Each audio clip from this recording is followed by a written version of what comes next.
Dulu kita pernah bercanda gurau di ruang kerja bersama. Tapi sekarang, kita bayar rindu lewat podcast dulu ya. Welcome to Workplay Podcast. With me, Audira Amanda.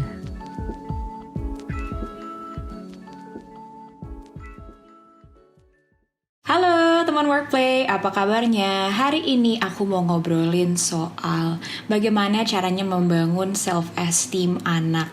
Nah, kita udah sering banget dengar ya kayaknya ya gimana sih caranya menumbuhkan rasa keberhargaan diri gitu ya, yang nantinya bisa impact juga ke kepercayaan anak nantinya gitu. Nah, di sini aku mau nanya langsung aja deh, udah ada Mbak Faras, yaitu psikolog anak dari 3 generasi. Halo Mbak Faras. Halo Mbak Audira. Hai, apa kabar? Baik, Alhamdulillah.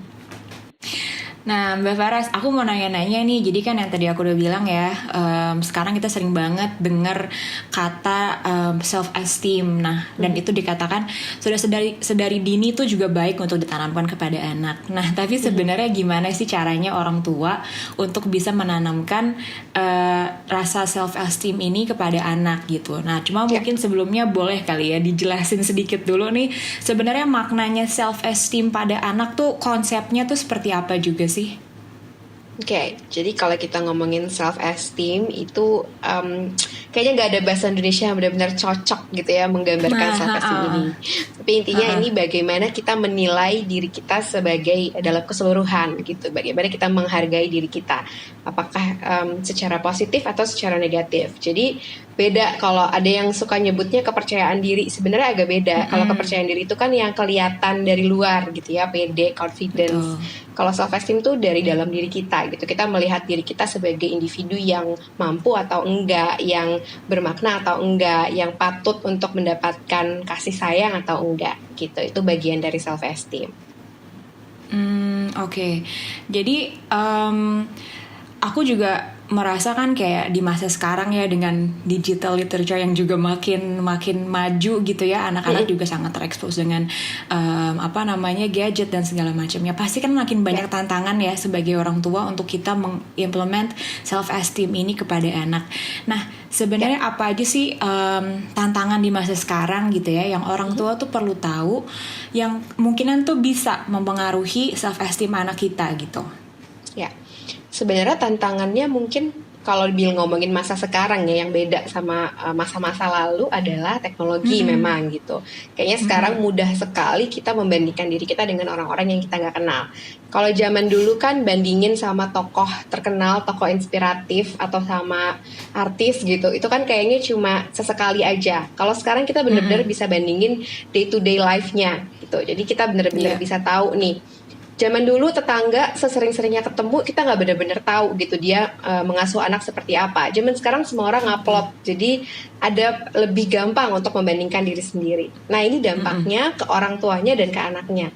Ke orang tuanya dengan banyaknya perbandingan dengan keluarga lain, jadinya kadang-kadang susah untuk bersyukur dengan kondisi anak. Karena kan ngelihat yang bagus-bagusnya aja gitu, ngelihat keluarga lain, anaknya si selebgram yang ini tuh kok kayaknya anteng banget, makannya manis banget, kok anak aku kayak gini gitu ya. Itu ngaruh ke interaksi kita tanpa kita sadari. Jadi kita lebih nggak sabaran karena ekspektasi kita jadi nggak realistis gitu. Kita jadinya ekspektasinya anak tuh harus kayak gitu, padahal mungkin itu cuma 1% dari kehidupan anak itu gitu ya yang kita lihat.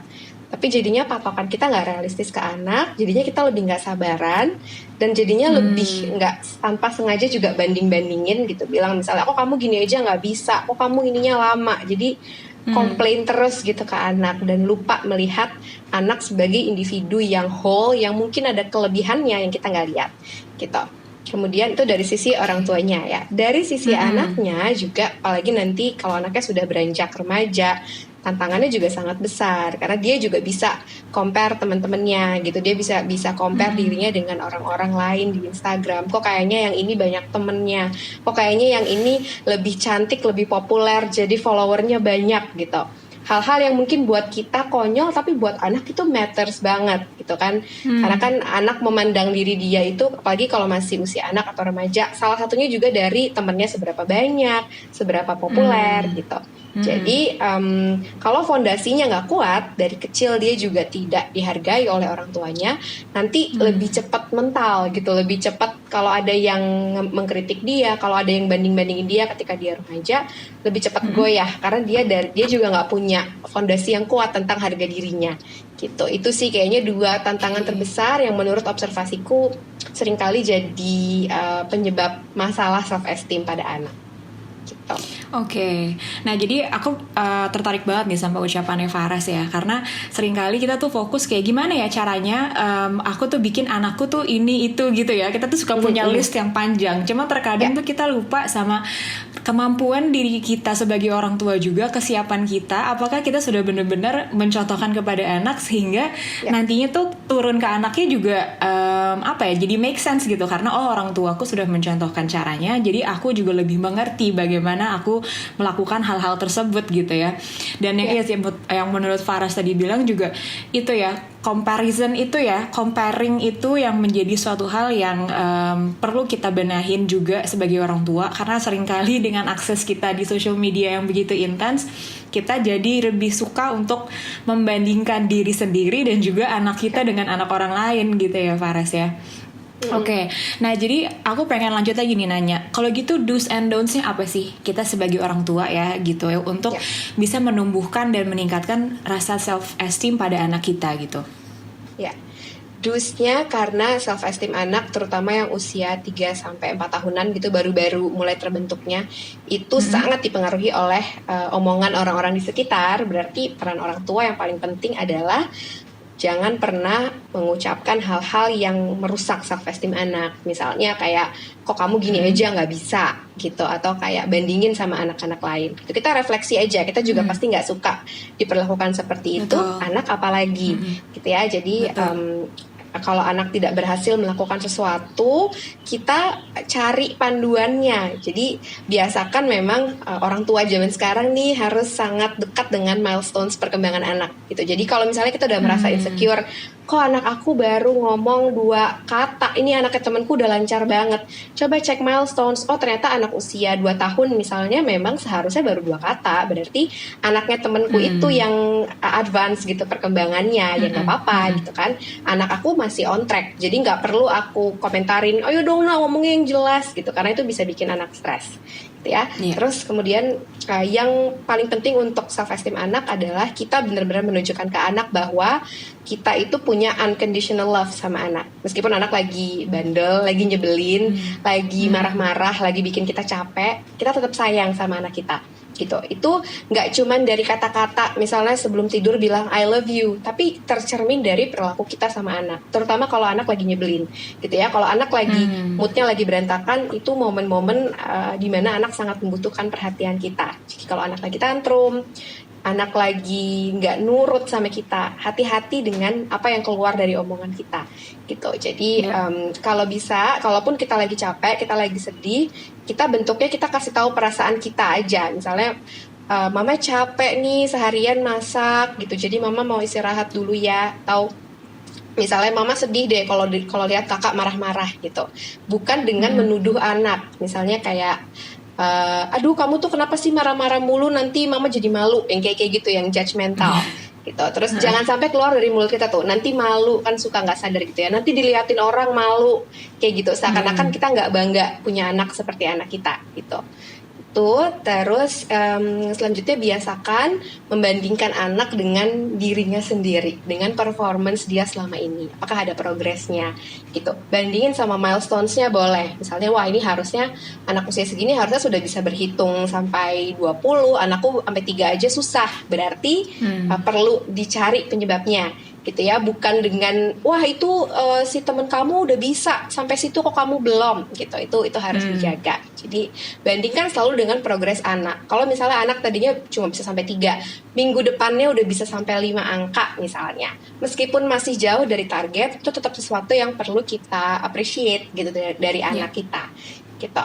Kemudian biasakan juga untuk kalau misalnya ngasih masukan ke anak, itu juga pokoknya semua dilakukan dengan tulus, dan memang kita tahu tujuannya itu untuk jangka panjang, untuk perkembangan anak kita. Jadi kalau mau melakukan sesuatu ke anak, di stop dulu, pause dulu, terus kayak ini jangka panjangnya kalau aku melakukan ini apa ya efeknya ke anak gitu. Hati-hati dengan instant result gitu. Kadang-kadang kita pengen yang penting anak diem, yang penting kerjaan beres, yang penting anak selesai gitu. Jadinya kita suka lupa mikirin nanti konsekuensi ke depannya seperti apa gitu.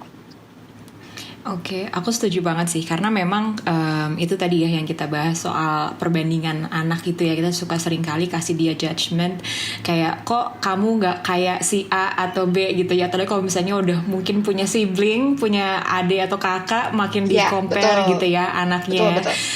Sedangkan memang anak ya maksudnya berbeda banget gitu ya. Mungkin anak kita aja tuh yang kakak dan yang adik beda banget, gimana anak kita sama yang di luaran sana gitu ya. Makanya aku setuju banget sama Faras kalau memang penting untuk kita mawas diri juga ya. Maksudnya kita kan gak suka kalau kita dibandingin sama orang lain, kita gak suka kalau kita gak didengar dan gak di-appreciate gitu.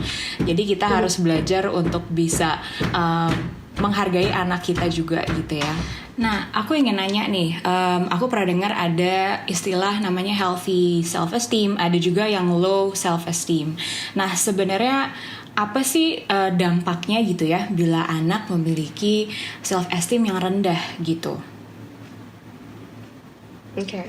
Dampaknya ini banyak banget dari berbagai aspek. Yang pertama yang mungkin paling kelihatan dari prestasi. Biasanya anak-anak yang self-esteem-nya rendah itu prestasinya tidak mencapai potensi yang seharusnya. Jadi mungkin harusnya nilainya 10, karena dia nggak percaya diri, nilainya rendah. Harusnya dia bisa juara, bisa menang lomba apa gitu ya. Karena dia merasa tidak mampu, dia malu. Gak usah deh, aku gak usah ikut lomba deh. Biasanya gitu tuh, anak-anaknya gak mau bersaing karena ngerasa aku udah pasti kalah, yang kayak gitu biasanya. Jadi daya juangnya juga nanti rendah. Terus biasanya resiliensinya rendah juga. Jadi kalau ada masalah, ada kegagalan gitu, akan sulit buat dia bounce back karena dia ngerasa tuh kan bener aku gagal, tuh kan bener aku nggak bisa apa-apa, aku nggak bisa di bidang ini gitu. Jadi susah untuk ditariknya karena dia dari awal ngerasa diri dia memang tidak berharga, emang nggak mampu gitu. Ditambah biasanya kan anak-anak kayak gini memang lingkungan keluarganya tidak terlalu suportif gitu ya. Jadi ya sayang sekali dia nggak bisa melakukan sesuatu yang sesuai dengan potensi yang dia punya gitu. Terus kalau ngomongin aspek-aspek lain dari aspek sosial, dia berteman sama orang lain juga nantinya nggak sehat pertemanannya gitu. Karena kita pasti kita aja sendiri pasti nggak suka kalau punya temen yang terlalu rendah diri gitu ya, nggak bisa memposisikan dirinya gitu. Terus nanti juga kalau punya pasangan, apalagi punya pasangan nanti bisa mengarah ke pola hubungan yang tidak sehat karena dia tidak bisa menilai dirinya dengan sesuai dengan nilai yang sebenarnya gitu. Jadi mungkin nanti kalau dijahatin sama pasangannya dia nggak bisa lepas dari hubungan itu gitu. Jadi jauh sekali, banyak sekali pengaruhnya gitu, tergantung anaknya nanti seperti apa. Terus nanti dia jadi orang tua, dia nggak percaya diri dengan kemampuannya sebagai orang tua, itu ngaruh juga ke pola parenting dia nanti, ngaruh ke anaknya juga nanti gitu, cara dia menilai anaknya gitu. Kalau self esteem terlalu rendah, kemungkinan nanti dia menilai anaknya juga sangat rendah, karena dia ngerasa kan kita tuh biasa-biasa aja, kita keluarga yang biasa-biasa aja, kamu juga biasa-biasa aja. Jadinya nanti polanya terulang lagi gitu. Jadi banyak sekali efeknya dari segi karir juga kan. Orang-orang yang self esteem rendah ya nggak ada keinginan untuk achieve lebih banyak gitu. Jadi ya dia di situ-situ aja hidupnya gitu. I see, ya memang jangka panjang sekali ya Mbak Faras ya untuk kita mupuk self esteem ini, karena memang dampaknya bisa terlihat ketika anak bertumbuh dewasa, mereka pun mengalami yang namanya ketidakpercayaan atau kurangnya kemampuan dia dalam menilai dirinya sendiri ya, karena dia terus menilai dirinya tuh kurang gitu ya. Oke. Nah, aku mau tanya nih, ada nggak sih kata-kata afirmasi gitu atau komunikasi positif yang bisa orang tua pupuk gitu ya bersama anak, jadi bisa membantu anak untuk meningkatkan rasa self esteem mereka?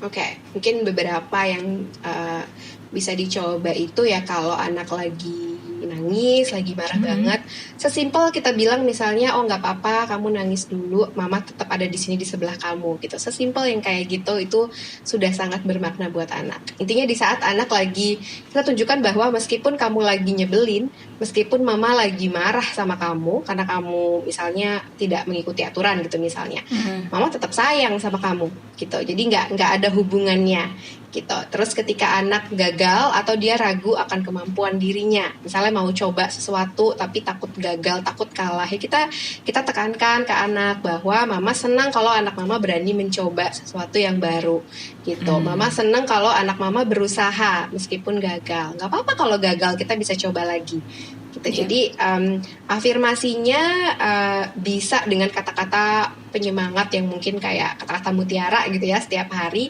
Tapi menurut saya lebih penting diucapkan di saat anak-anak memang lagi di posisi yang tidak nyaman gitu.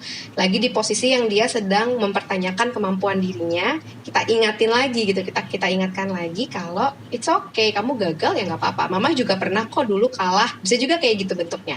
Mama juga pernah kalah, tapi kan sekarang mama seneng-seneng aja gitu. Atau misalnya ya nggak apa-apa, kamu salah nggak apa-apa, mama tetap bangga kok sama kamu gitu. Nilai ulangan kamu jelek nggak apa-apa, kan kamu udah belajar, mama lihat kamu belajarnya sangat semangat, nilainya jelek nggak apa-apa, kita coba lagi, mama tetap bangga punya anak kayak kamu.